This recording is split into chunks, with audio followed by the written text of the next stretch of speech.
suka bandeko kozonga na Yesu Masia ebelemi esengo na ba oyo nyonso bamibongisi bakozwa lifuti na bango elongo na Yesu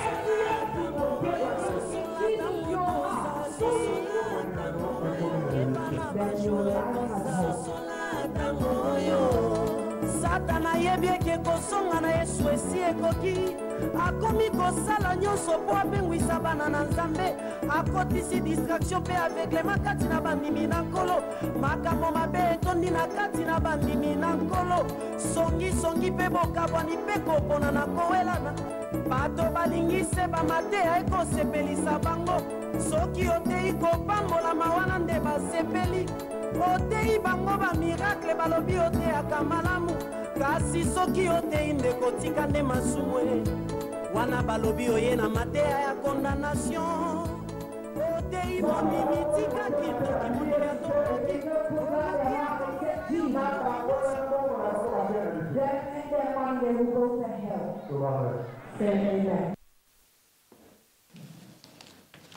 Pourquoi malamu epai na bandeko bazwili bako ya kozala longo na biso.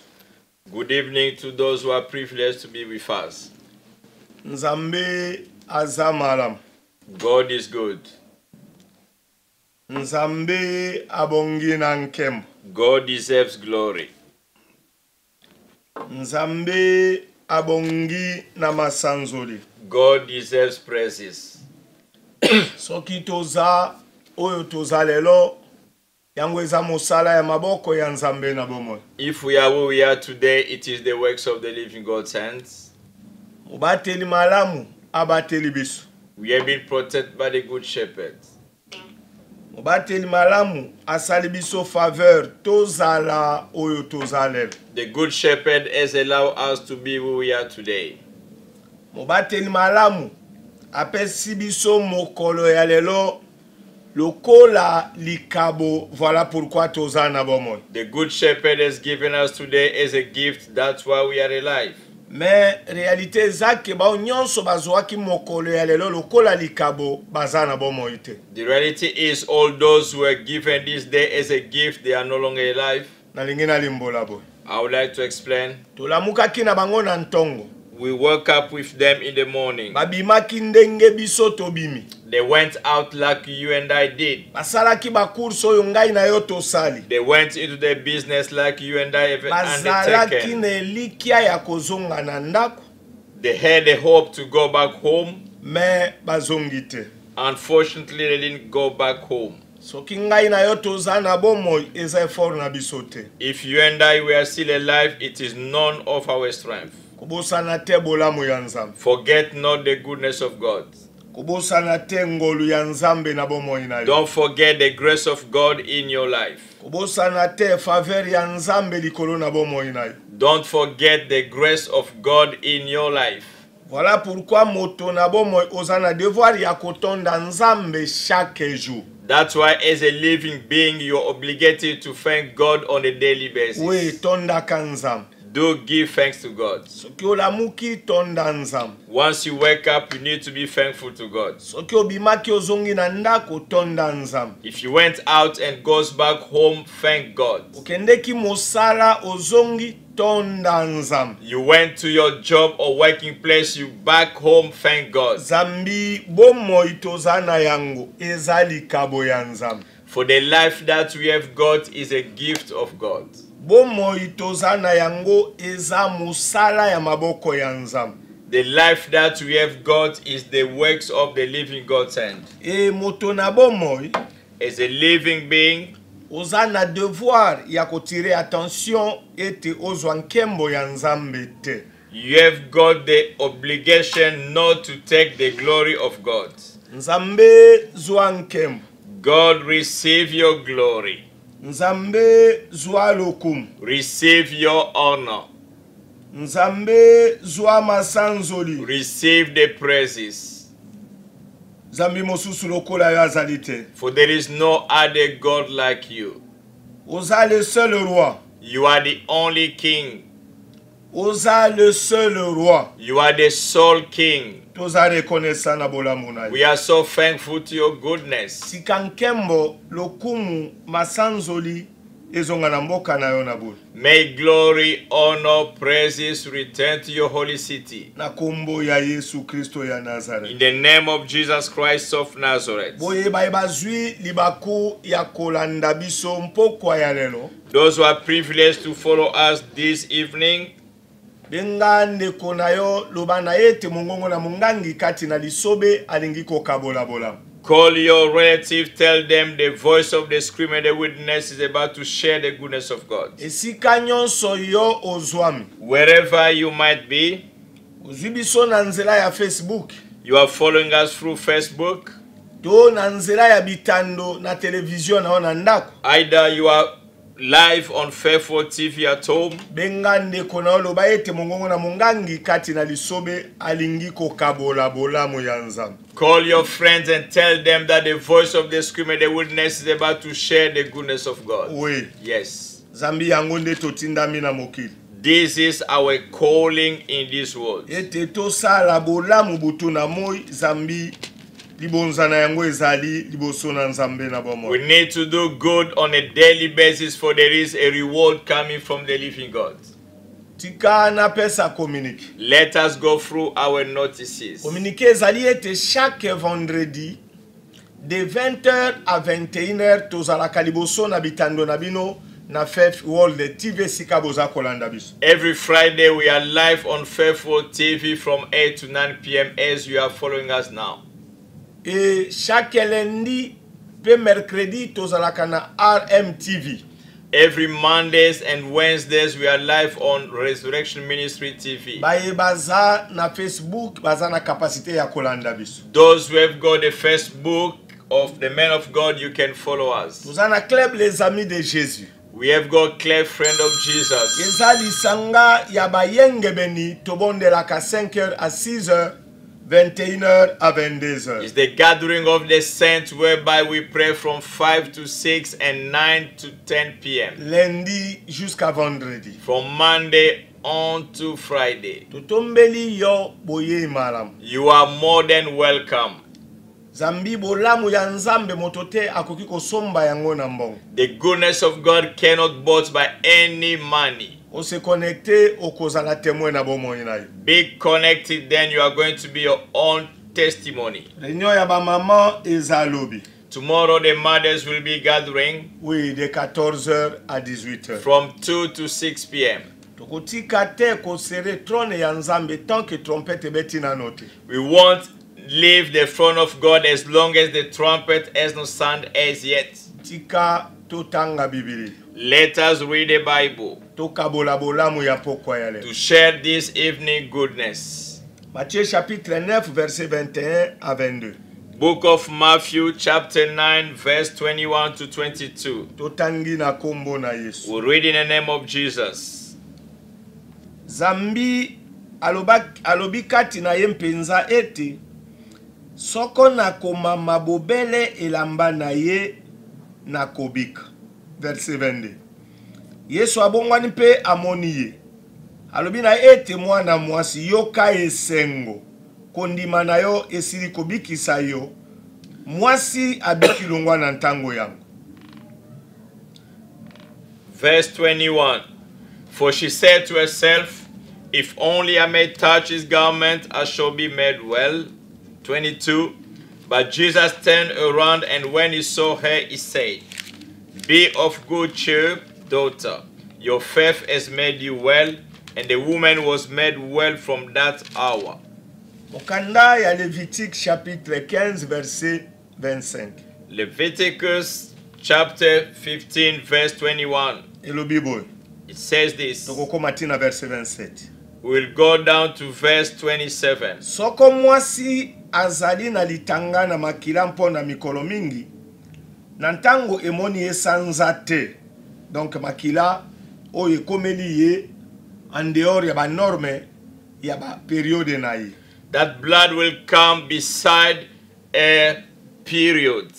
To soko ye atikali na litanga wana esili ye komona sanza, mbe mikolo nyonso na litanga na ye akotikala na mbindo. Pela moko na ntango emoni ye sanza akozala mbindo. Verset 26.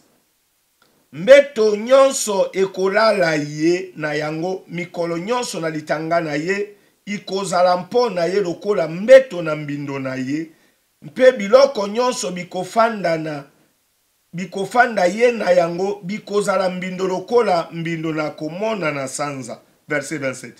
Soko pe nani amami biloko oyo akozala mbindo mpe akosukola bilamba na ye mpe akosukola nzoto mpe akozala mbindo kino mpokwa.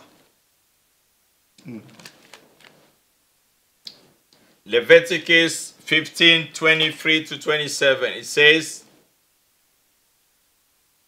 if a woman has a discharge of blood for many days, other than at the time of her customary impurity, or if it runs beyond her usual time of impurity, all the days of her unclean discharge shall be the days of customary impurity. She shall be unclean. Verse 26, every bed on which she lies all the days of her discharge shall be to her as the bed of her impurity, and whatever she sits on shall be unclean, and the uncleanness of her impurity. 27, whoever touches those things shall be made unclean. He shall wash his clothes and bath in water and be unclean until evening. Tika tobonde. We may pray. Nzambe na nkembo. Glorious God, Totondio. we give thanks to you. Okumisio. We lift you on high. Zambi okomisi biso na ntango atatu lekaki na bambuteyage. You have made us be on time despite the traffic jam. Zwa nkembo yangwe bongi na yo. Receive the glory for you deserve it. Zambi tolombaki yo oyoki biso. We did ask you and you have heard us. Wetozana mposa ya kopambola batono mpokwa ya lelo. For you are about to bless your people this very evening. Tika molimo na yo akamba biso. May your spirit lead and guide us. Molimo na yo apambola biso. May your spirit bless us. Molimo na yo asalela biso bolamu. May your spirit favor us. Molimo na yo atimola bozindo oyo akosalela batono bolamu pokwa ya May lelo. your spirit dig deep the deepness to favor your people this evening. Tika tozala kanali ya benediction pokwa lelo epana baza kolanda biso. Let us just be an instrument of blessing to our followers. Nazui autorité. I take authority Kolono nyonso konfesaka kombo na yo tezo mfase na biso. upon their confessed things that are in front of us. Nakangi nguya na yango. We capture his power Nabwaki na bisika and bika. be cast in the dry places. Na kombo ya Yesu Kristo ya Nazareth. In the mighty name of Jesus Christ of Nazareth, Nzambe na bomo. the living God. Amen. Amen. Mama, batata, bilenge baibazwi libaku ya kozalelongo na biso. Mpokwa tontongo bisika bozwami. Mothers, fathers, young ones are privileged to be connected either this morning or this evening, depending where you are. Zambi mokili ya Nzambe pe tando na ye zamonen. The word of God and the earth is so cumbersome. Apesa bato na bato ntango kolandana na mokano na ye. Each country has been given a time according to God's plan. Mawana ye epesi bato na mayele bwanya ya ko developer technology. His mercy has given the scientists the wisdom to develop this technology. Na nzela na yango tosangani likambo ya pokwa bao bazana ntongo bakolanda yango live. And those who are in the morning, they will follow it live. Tika nkembo ezonge pa ina Nzambe. May glory goes back to God. Tutindami kolobela determination kati na kondima. We have been sent to speak about determination on faith. Réalité zake foi eza don. Faith is a gift. Et détermination to foi eza na besoin ya ba ingrédient o epesaka nzela ete foi ya moto esala mosala na bomo ina. Determination of faith needs some ingredient that will allow faith to be effective in someone's life. Nakoki koloba bo. I might say this. Soki nalobi na meka kotanga mibale to misato. If I try to read 2 or 3, Patience eza ingrédient monene oyo esalaka mosala ete foi ya moto esala mosala na bomoi na ye. patience is one of the ingredients that will make the faith to be active in someone's life. Perseverance eza ingrédient malamu. Perseverance is also one of the best ingredients. Oyo epesaka bomoi ya moto ya ndimi Yesu elikia etindia ete akoba nzela na Nzambe. That will allow someone to believe Jesus Christ so that he can carry with his march with the Lord. Determination kati na kondima.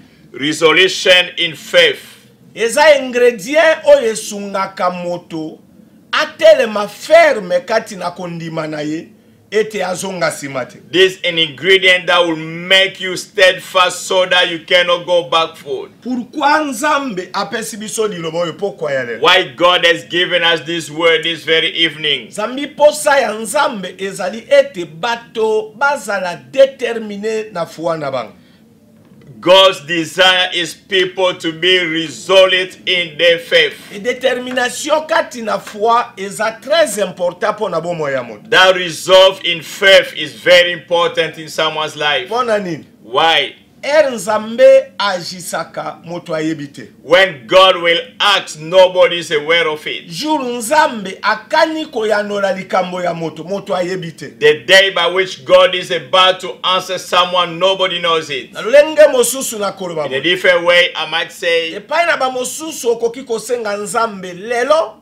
Sima ya poso, sima ya sanza nde Nzambe akokisi likambo na. For some, you might ask God today, after a week or after a month, your thing will be yours. E soki moto aza déterminé na foi na yete. If someone is not resolute with his faith, okomona ete moto akozonga sima okanisa Nzambe ya boyi kosalela ye alors que ya nweza liboso na ye. That person will go backward pretending God is not answering, whereas the thing is ahead of him. Nakoki kolimbona na lolenge mosusu. I can explain in a different way. Nzambe bakomandaka yete. You cannot command God. Nzambe baempozaka yete. You cannot impose God. Nzambe bandimaka ye. You need to believe God. E soki ondimi, if you believe, détermination eza don oyo ko permettre ete foi na yo ezonga simate. Resolve is a gift that will allow your faith not to backtrack. Nakoki kolimbona na lolenge mosusu. Am I explaining a different dimension? Détermination eza ingrédient oyo evitaka doute ekota kati na motema ya moto. Resolve is one of the ingredients that will make doubt not to visit your life. Tikana pesa ndakisi. Let me illustrate this. Moto abondeli na tongo. Someone prayed in the morning, andimi ete Nzambe aza capable, believing that God is more than able. Ekomi na midi, at noon, lokola zangi détermination a changer maloba na ye. As he does have that resolve, he have changed his mode. Akoki kondima lisusu te ete likambo wana solution na yango ezali. Is no longer able to believe that there is a solution to his issues. Ela konini etindi moto a changer foi na ye. What has pushed someone to change his faith? Ela konini e décourager bomo ya moto. What has made that person so discouraged? Juste parce que azangi détermination. Just for lack of resolve. Et oppression ya mokili yango affaiblir foi na ye. And oppression of the world has weakened his faith. Non Nzambe alingi bato baza déterminé dans la foi. God will like those who are resolute in faith. Parce que moto oyo aza déterminé. Because the one who is so determined ayokaka oyo bato bazoloba te. Doesn't listen to what people are saying. Pression ya bato elobelaka ye lokote. No pressure will dictate that person. Moto oyo aza déterminé dans la foi. The one who have got the resoluteness in faith. Gravité ya likambo elobelaka ye lokote. There is no seriousness or gravity of anything. Détermination dans la foi est ingrédient kitoko oyo pushaka moto ete nzambe asalela moto bolamu. The resolve in faith is one of the ingredients that will push someone for God to do good to him. Moto yaza déterminé dans la foi. The one we have got the resolve in faith Atalaka gravité ya likambo azana yango. does not look at the seriousness of the issues facing. Atalaka durée ya likambo esalite. Neither does it look at the duration of the dilemma. Atalaka te impossibilité ya bomoto. Neither does it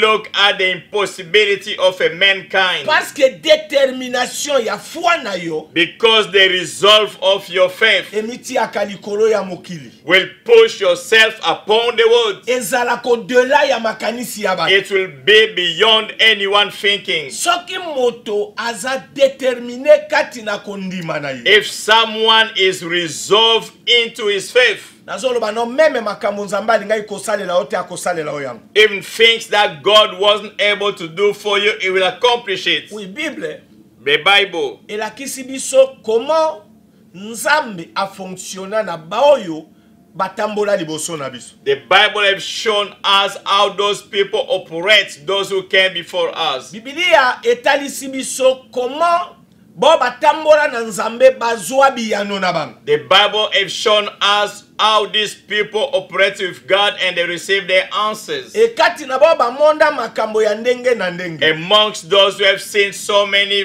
problems, Molimo mosanto atindi biso tozwa lisolo ya mwasi oyo azalaki na litanga ya makila pendant 12 ans. the Holy Ghost pushed us to go in the book of Matthew where a woman was bleeding for 12 years. Oyebi pasi ya moninga bayokaka kaka na matoi.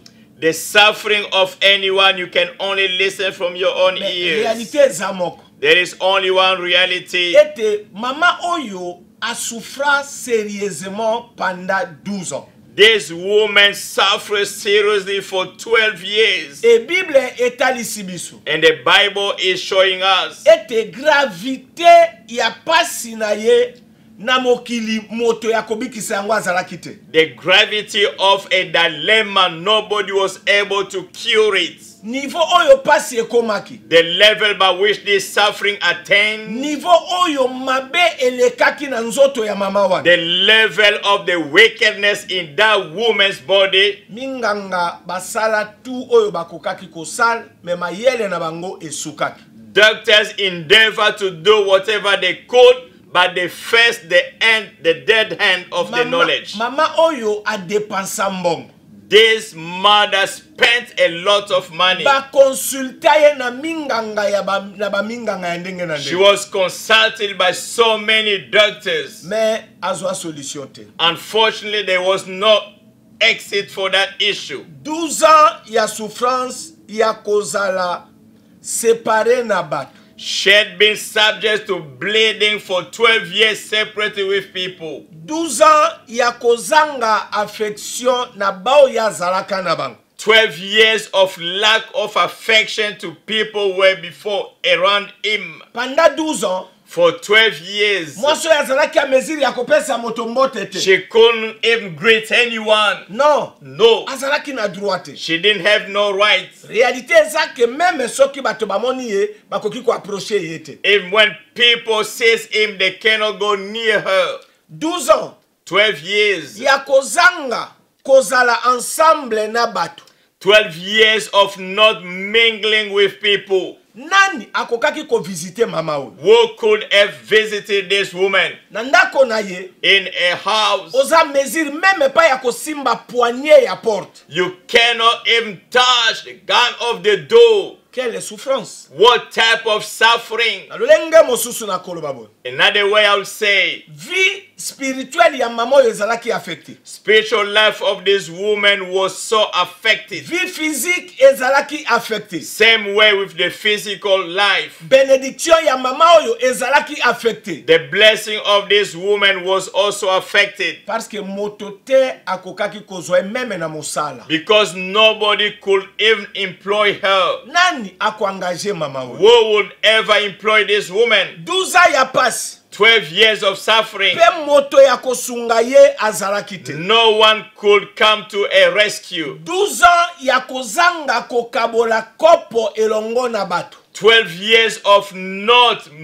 getting the same cup with others. 12 ans ya kozanga kolala mbeto moko na bato. 12 years of not sleeping on the same bed with others. 12 ans akokaki jamais kovanda kiti moko na moto. 12 years of not sitting with someone. Pendant 12 ans, For 12 years, sani oyo ya simbi moto te akoki kosimba yango. nobody will touch the plate that she touched before. 12 ans 12 years. ya kozanga kokabola meme elamba moko na moto. 12 years of not sharing the same shirt with someone. Alolenge mosusu na koloba In bola. another way, I would say, Ata komaki na shop though he went to the shop, oyo ya simbi, whatever she touched, aza kondane kosomba parce soki atiki yango ekomi mbini. she's obligated to buy because it will be unclean afterwards. La détermination dans la foi. The single-mindedness in Mes faith. chers frères et sœurs, My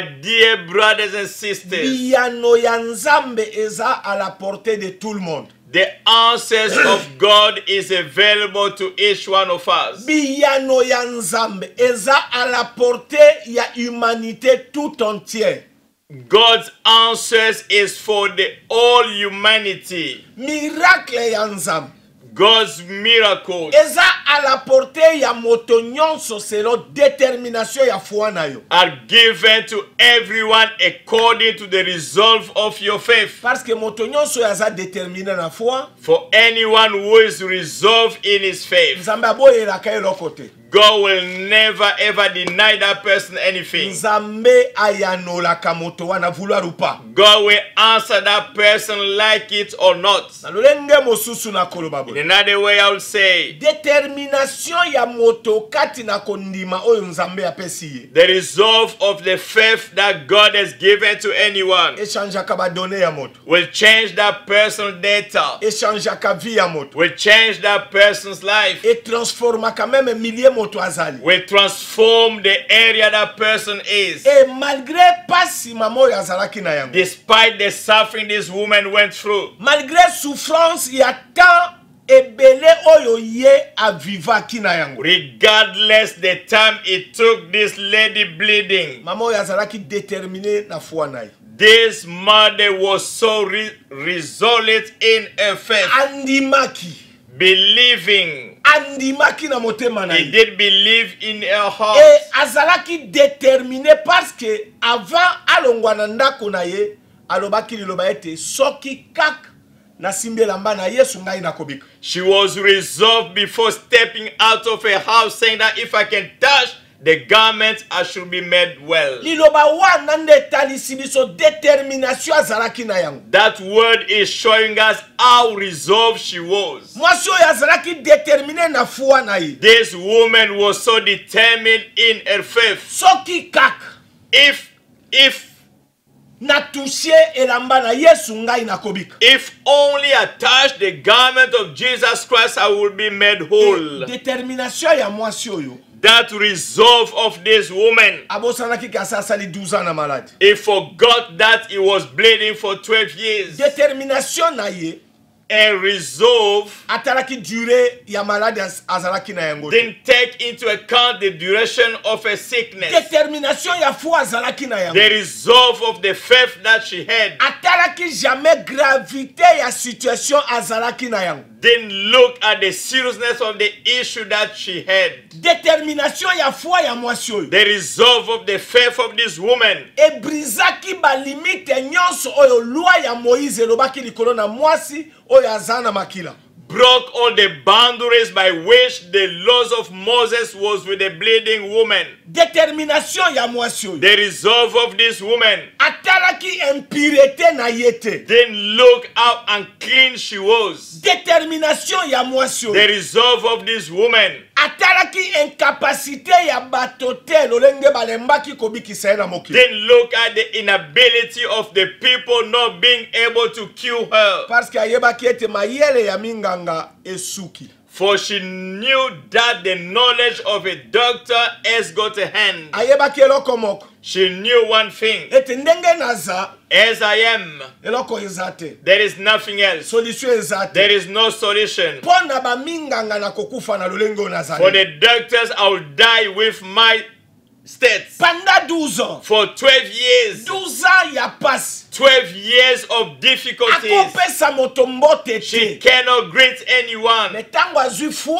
But when she received the faith, abakisi ingredient babengi détermination na foi na ye. she added that ingredient called resolve in her faith. Avant alongwa na ndako na ye, Before stepping out of her house, ayoki sango ya Yesu. she heard about Jesus. Ayoki ete eza na médecin de médecin oyo asalisaka bato na miniti na basegonde. She heard that there is a doctor that is able to help you in a second.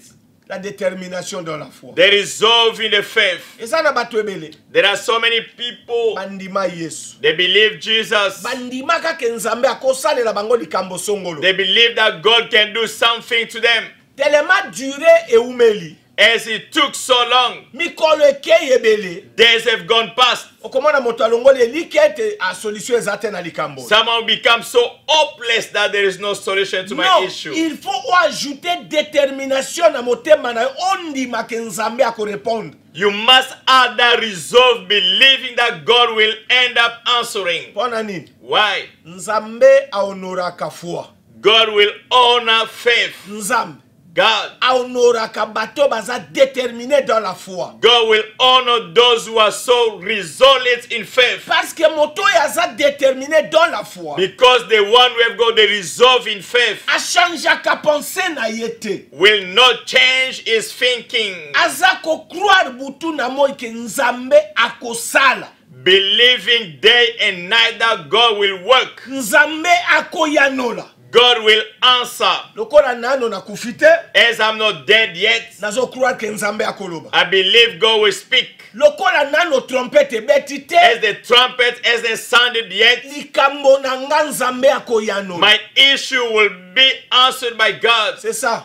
This is it. Eza te sokomoni mi pepe pepi. You can see wind blowing around. Tango kuti bato bazolela. When you find people crying, Tango moni bakaya bato mosusu. when you look at other people's O cases, changer mentalité na yo. you change your way of looking at things. O changer foi na You yo. change your faith. O changer You détermination na change yo. your resolve. O se décourager pour na bato. You became discouraged for other people's Non, cases. moto oyo aza déterminé na foi atalaka bato te mais miso na ye talaka Nzambe. The one who is resolved in faith does look at the surrounding, rather he focuses upon God. Mwasi oyo This very woman, tango aya po akome esika Yesu aza before reaching where Jesus Christ was, akutaka Yesu ye moko te. she didn't find Jesus Christ Mais- alone. Bible elobi akutaka Yesu na bato ebele bazingi ye. The Bible says that she found Jesus Christ, a crowd of people. Détermination ya foi ya mama oyo The resolve of this woman's faith, aignore ebele ya bato bazolanda Yesu.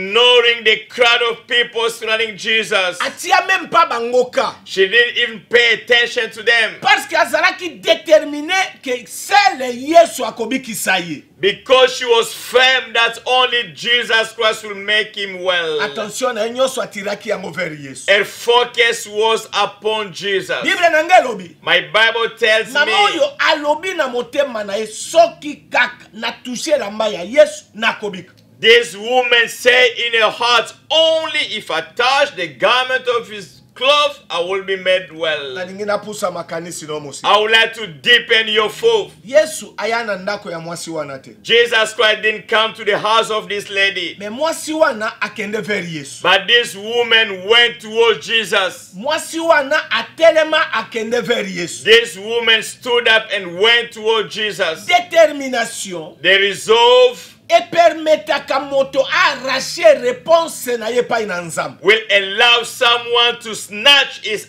answer from God. Moto yaza déterminé na foi. The one who is so firm in faith Amisalaka violence will make himself become violent ya kotelema akende vers Yesu. to go towards Jesus. Bible elobi The Bible says mwasi wana atelemaki this woman stood up. pe akendeki vers Yesu. She went towards Jesus. Akutaki bato ebele. She She saw a crowd of people. kolongwa na ndako na ye po akoma na balabala to na nzela o Yesu azalaki koleka. Leaving a house to go where Jesus Christ was passing by. Ezalaki pembeni te. It wasn't close by. Ezalaki trajet. It was quite a long journey Kolongwa na ndako na ye to leave a house po akoma esika Yesu aza. to reach where Jesus Christ was. Omoni distance wana. To look at that distance, Wana bato musu ako changer décision na nzela. someone might change a decision halfway. Akotika penser na ye diable a pénétrer yango amema négativité na She vie. will allow Satan to come and inflict negativity in it forth. Na lolenge mosusu na koloba. Another way I could say Trajet wana that trajectory, ya kolongwa na ndako po akoma esika Yesu aza. leaving a house to reach where Jesus Christ was. Ekosala une semaine. It could take a week. Ekosala une année. It could take a year. Ekosala 3 jours. It can take you 3 days. Ekosala 5 ans. It can take you 5 years. Kolongwa na ndako wana Leaving her po house akroiser Yesu. to go and meet Jesus, Po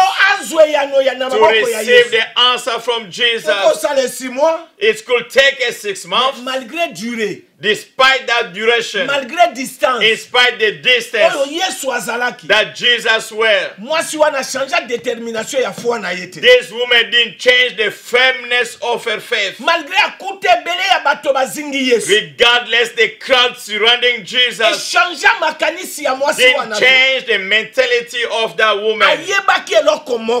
She knew one thing, Ete nzambe aonoraka foi. that God will always honor faith. Bato bapreshaki ye parole. Those who preach the word of God to her, Balobaki na ye zala kaka na kondima. they told her, have your faith. Soki ondimi, If you believe nzambe wana kosalela obolamu. that God will favor you, Nzambe wana konore foi na yo. that God will honor your faith, Nzambe wana akochange makambo na yo. that God will change your issues, Nzambe wana akopangwisa pisoni na yo. that God will wipe the tears of your eyes. Nzambe wana soki oza na foi If you have got faith with that God, akolongola soni na yo. will take your shame away. Soki oza na foi If you have got faith, makambo oyo mona pasi bambula ebele lelo nzambe akosilisa yango. things that have suffocated you for so many years, God will finish it today. La détermination dans la foi. The firmness in faith. Distance na ye échangea pensée na ye te. A distance didn't change her faith. Distance ya kolongwa na ndako akutana na Yesu échangea foi na ye te. The journey of her leaving a house to meet Jesus God didn't change her faith. Ase découragea te. She didn't get Mais discouraged, andima. but she believed. Alobinga I nandimi. believe. Nazondima. I'm Ye believing moko na nzela. herself on the way. Atikela satana te a pénétrer pensée na She ye. didn't allow Satan to penetrate her mind. Tango akuta Yesu bazingi ye. When she met Jesus with a crowd of people, Ami lobela teke me bato nyonso baye baza pe na ba problème. she didn't say these people have got their own issues. Est-ce que nga na kozwe yani? Am I gonna get any Ami answer? posa question wana te. She didn't ask that question. Alobi na yebi eloko moko soki na toucher elamba ya Yesu nga na kobika. And only know one thing: if I touch the garment of Jesus Christ, I will be made well. Moto yaza déterminé. The one who have got a resolve Kati na kondima. in her faith.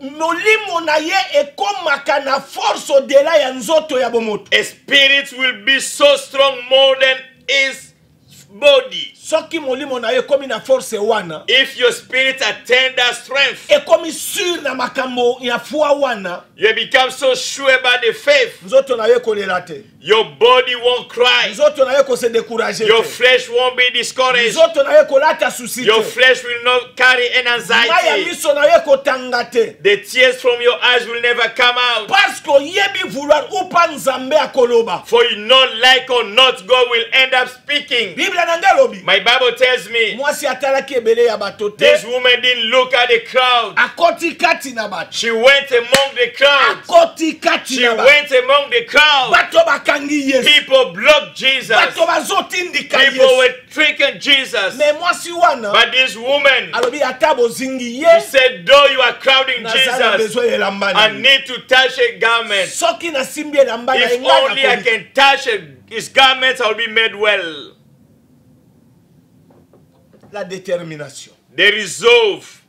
la détermination. the firmness. Nalingi naloba boy. I would like to say this. Moto yaza déterminé dans la foi. The one who is firm in faith Arrachaka même réponse bénédiction avant bateau bakoma ki avant ye. will snatch a blessing before those who were there before him. Nalingi naloba boy. I would like to say this. Le premier azarakate liboso na. There is no faith in God's eyes. C'est le moto ya foi. Only the man of faith. Yenda zana capacité ya kozwa oyo motema na yele. Yes, God, the ability to receive what his heart desires. Mwasi wanate akutanaki na Yesu moto ya liboso. That woman wasn't the first one to meet Jesus. Bato wana bazaraka na ba problème na bango. These people had their own issues. Mais mwasi wana But this woman, à cause ya détermination ya foi na ye, because of the firmness of her faith, abuskila mibali.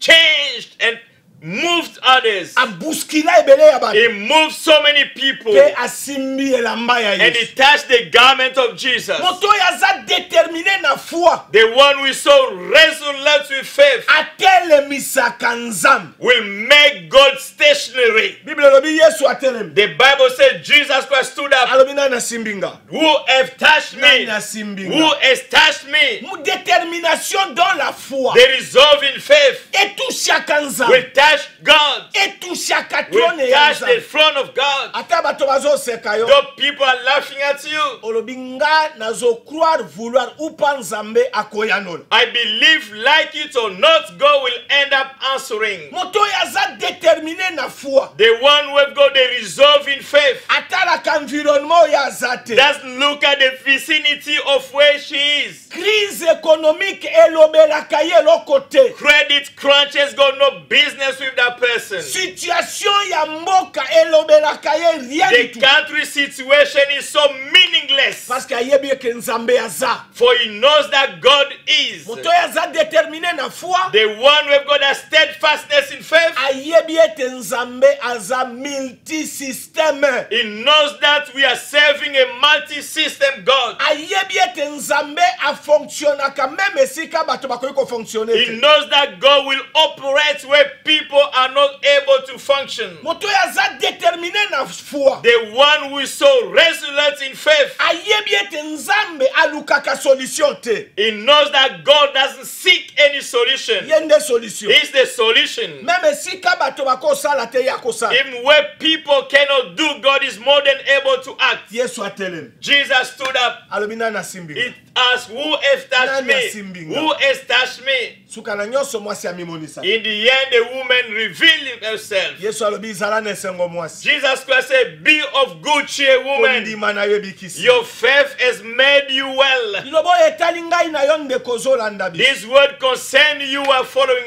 us. Nayebi te durée ya problème na I yo. don't know how long your issue have taken. Nayebi te difficulté na yo esali mbula boni. I don't know your awkwardness, how long it has taken. Nayebi te situation na yo ekomi na niveau nini. I don't know what is the status of your situation. Yesu atindi ngo zala déterminé na foi parce que azane yano na yo. Jesus Christ sent me for you to be resolved in faith, for he has got your answer. Est-ce que so changea kondima na yo? Have you changed your faith in the past? Mokolo moko ndimaka ke nzambe aza capable kobikisa. One day you believe that God is more than able to heal you. Oza kolanda biso. You are following us. Minganga baloba okomela kisi vi na mobimba. The doctor said that you will be on medication for all your life. Na lolenge mosusu. In another way, Balobi ete malade oza nango toza na moya tobikisa te. this sickness is so incurable. Natindami koyebisa yo ke Yesu aza capable kobikisa maladi wana. I've been sent to tell you Jesus Christ is able to cure you.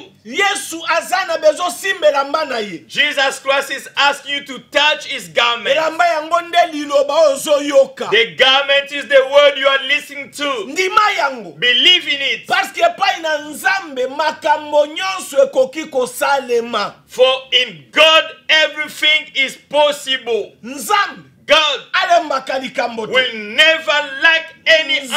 Nzambe God azongaka sima ya likambo will te. never go backwards. Nzambe God adeviaka likambo will te. never meander. Nzambe But God apesaka biyano na makambo nyonso epai na bao baza déterminé dans la foi. will give answer to those who have got the resolve in faith. Na lolenge mosusu na koloba Another way I would say, biyano ya nzambe, God's answers, bolamu ya nzambe, God's goodnesses, miracle ya nzambe God's wonders eza mpona bo baza déterminé dans la foi. belong to those who are so firm in their faith. Ata nano namoni te, Though I'm yet to see, me nazo croire ete liloba na bomo ekopesa biyano na nzela but I na. believe the living word will give answer. Yesu aza koleka liboso na ndako na yo. Jesus Christ is going past your house. Yesu aza koleka na salon na yo. Jesus Christ is going around your living room. Yesu nde liloba na bomo. Jesus is the living word. Zambi makomi elobi boye. For the Bible says, Na ebandeli liloba ezalaki. in the beginning there was words. Liloba wana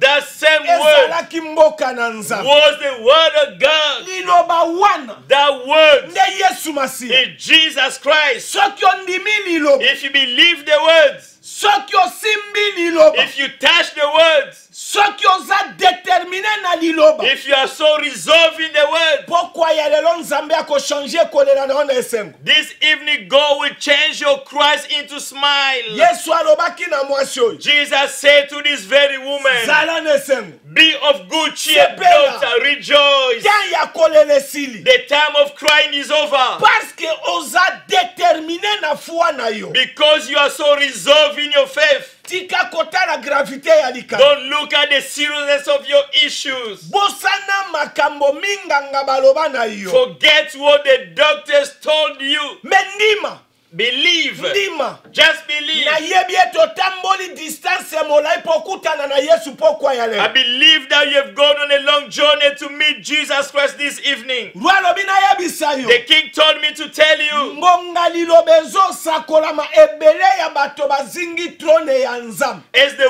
word is being preached, so many people are around the front of God. Bamosusu bazo bondel. Others are praying. Bamosusu bazana kokila pe Others are kobondel. fasting and praying. Bamosusu bazo yoka liloba na Others are nzambe. listening to the word of God. Bo bazingi kiti ya trone ya nzambe. Those who are around the front of God. Bamosusu bazo sanzola nzambe. Others are clapping for the Lord. Rwalo bina yebisa The yo. king told me to tell you, Kotale bele ya bato te na mokili bazingi trone ya don't nzambe. look at the numbers of people around the front of God. Simba liloba oyo. Touch the word of God. Zala déterminé na parole oyo. Be resolved in these words. Yamba yango na motema na yo. Accept this word in your heart. Pokwa ya lelo nzambe akochanger vie na This yo. evening, God will change your life. Pokwa ya lelo nzambe akochanger makambo na yo. This evening, God will metamorphose your issues. Pokwa ya lelo nzambe akomemesengo na vie na yo. This evening, God will bring about joy in your life. La détermination. The resolve. Eza tondimi na tongo. It is now you believe in the morning. Soko yoki information. If you follow the news Ki ekonomi eza ya koshite. that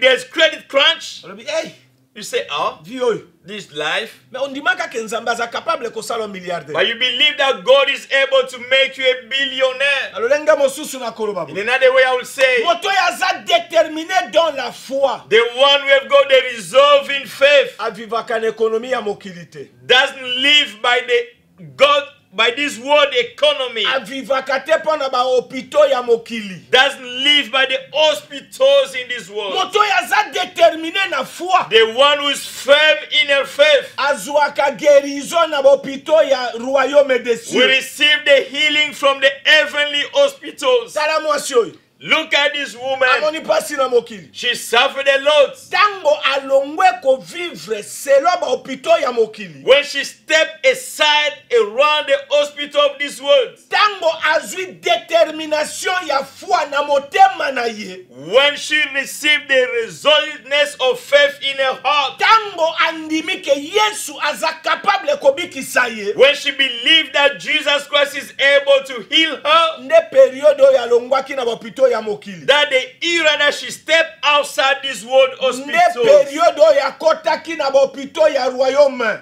this is the time that he access to the hospital of heaven. Na hopito ya royaume In the heavenly hospitals, nyonso ebikaka.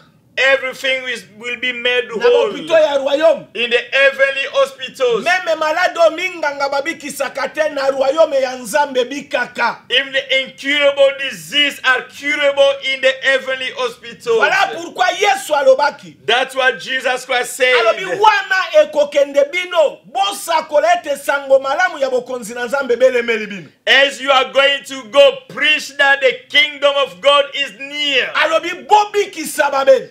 Heal the sick. Azoloba pamba te.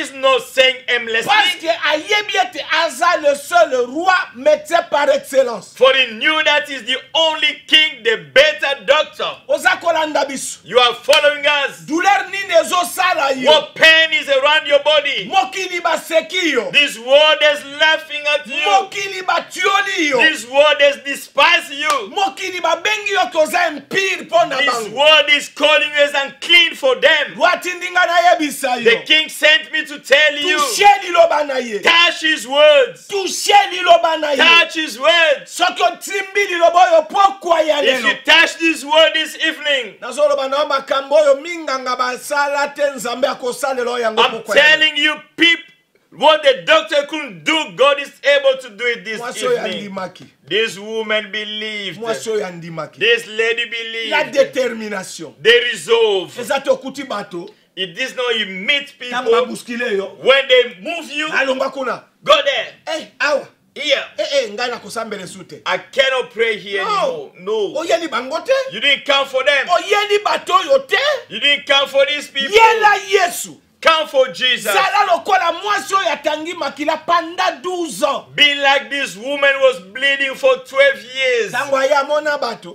When she came, she saw the crowd of Alobi naza na people. konti ya korandre na bino te me nalandi mokonzi wana. I've got no business with you. I'm following my Lord. Oza koyoka biso na mboka nini? From which country are you connected to? Mama, Mother, tata, father, elenge, young one, mwana, child, mokolo.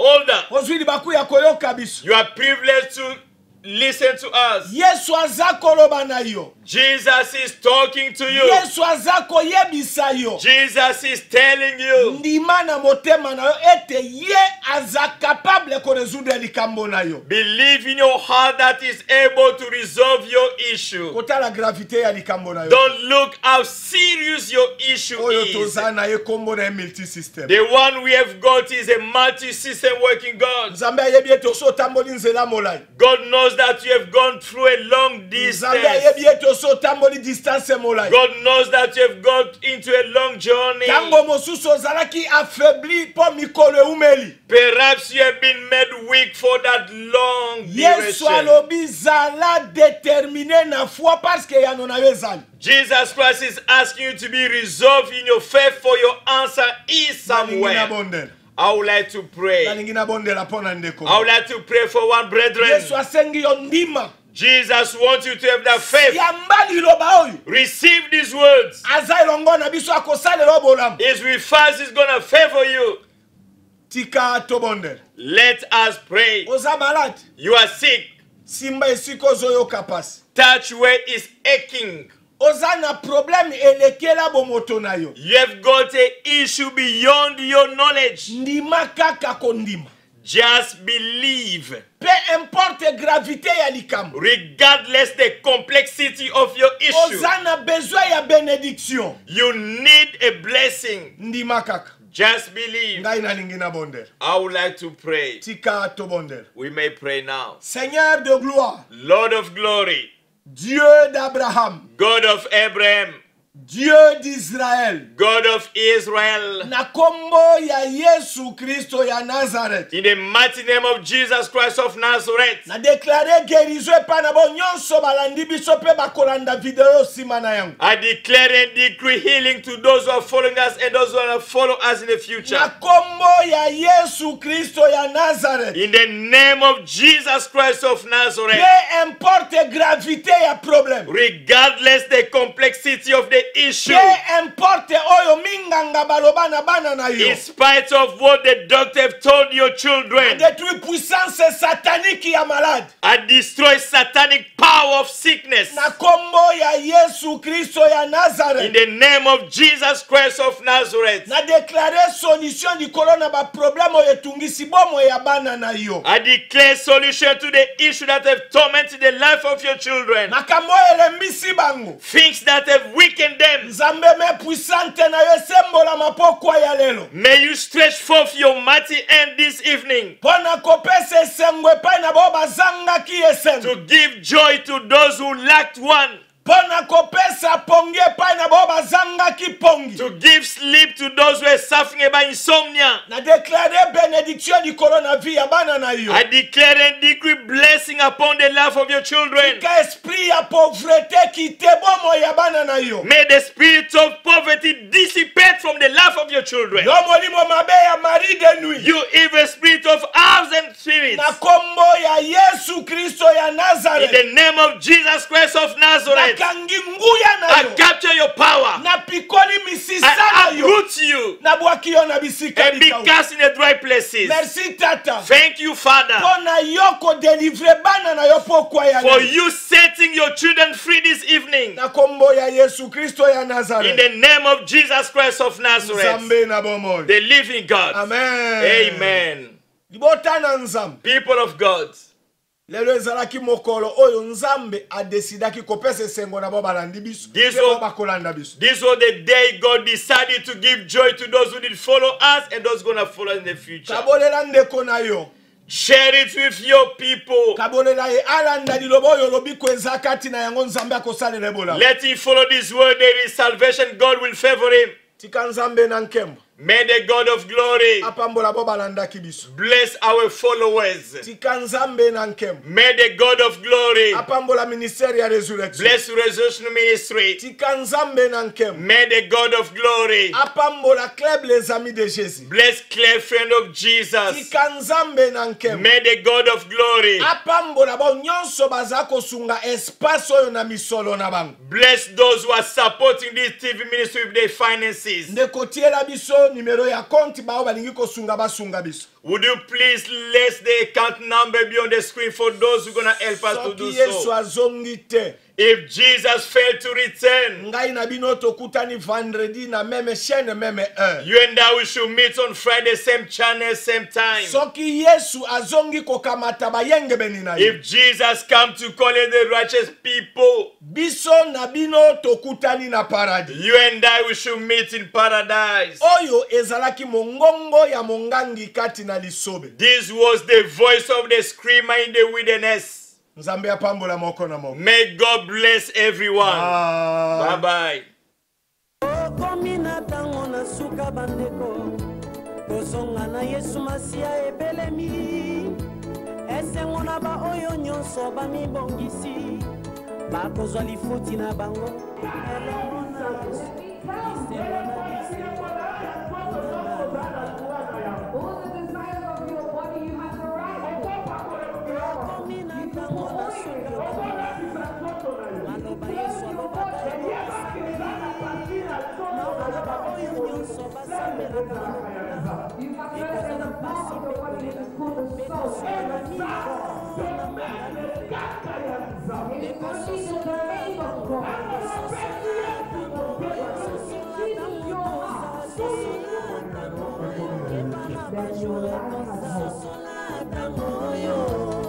Satana yebieke kosonga na Yesu esi ekoki akomi kosala nyonso po abengwisa bana na Nzambe akotisi distraction pe aveuglement kati na bandimi na nkolo makambo mabe etondi na kati na bandimi na nkolo songi pe bokabwani pe kopona na kowelana bato balingi se bamateya ekosepelisa bango soki oteyi kopambolama wana nde basepeli oteyi bango bamiracle balobi oteyaka malamu kasi soki oteyi ndeko tika nde masumu wana balobi oye na mateya ya condamnation oteyi bomimi tika kindoki moneli atokoki